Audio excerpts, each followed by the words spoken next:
দেখতে রাখ। अबे जल्दी बोल, कल सुबह पनवेल निकलना। আজকের ভিডিওটা হয়েছে আমার ঘর নিয়ে, আর আজকে কোনো বাইরের ভিডিওটা করতে পারিনি। Nice beauty. ওকে, তো বন্ধুরা, আজকে যে কথাটা আমি বলতে চাই আপনাদেরকে, এই কথা শুনে হয়তো বা আপনাদেরকে একটু মনে ব্যথাও লাগে বা একটু মনে দুঃখ পড়ে। তো কিছু করার নেই বন্ধু, আমার মনের কষ্ট একটু আপনাদেরকে আমি শেয়ার করো, যেগুলো কেমন লেগেছে।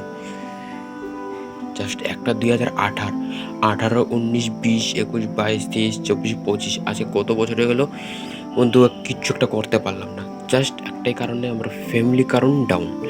আর এটা হচ্ছে আমাদের রান্নার রুম, মানে যেটা কিচেন রুম বলা হয় এটা। আগে এখানে বয়ে সবাই এই জায়গাটার ভিতরেই সবাই साला ये दुख का खत्म नहीं होता बे। রান্তি ভর্তি করতাম।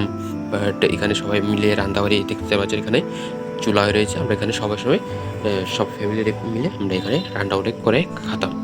তো এখন জাস্ট এমন হয়েছে, দেখুন ঘরের অবস্থা, সব কিছু ভেঙে টেঙে, মানে একবারে কিছু নেই। আর আমাকেও, বাট আমার मुझे अपने घर जाना है। मुझे घर जाना है। বাবা বই যারা আছে সব আমাকে কেউ লক্ষ্য করে না যে উনি আছে না নাই, কেউ আমাকে কিছু করে না। জাস্ট আমার বউ আছে আর আমি আছি, এই দুজনে। এটা হচ্ছে আমাদের বড় ঘর। এই দেখতে পাচ্ছেন কোনো জিনিসপত্র নেই, কোনো কিছু নেই আমাদের এখানে। এই কয়েকটা জিনিসই আছে, এটা জল রাখা হয়, এটা তো আমরা রাত্রেবেলা যদি কিছু করা হয় এখানে। আর এতটুকু একটা ড্যাগের ভিতরে আমরা ভাত রাঁধতে খাই। আরও কিছু করতে গেছেন, আর কামে রয়েছে, মানে অবহেলা করছে আমাকে সবাই। আর বন্ধু, আমি কথা বলে কথা শেষই হয় না, তো সেই জন্য ভিডিওটা বেশি বড় করে লাভ নেই, ছোট্ট একটা ভিডিওই বানাই। আর আরেকটা জাস্ট কথা বলে আপনাদেরকে, এখানে কোনো ফানি জানি কিছু নেই, মনের কষ্ট পেয়েছে একটু।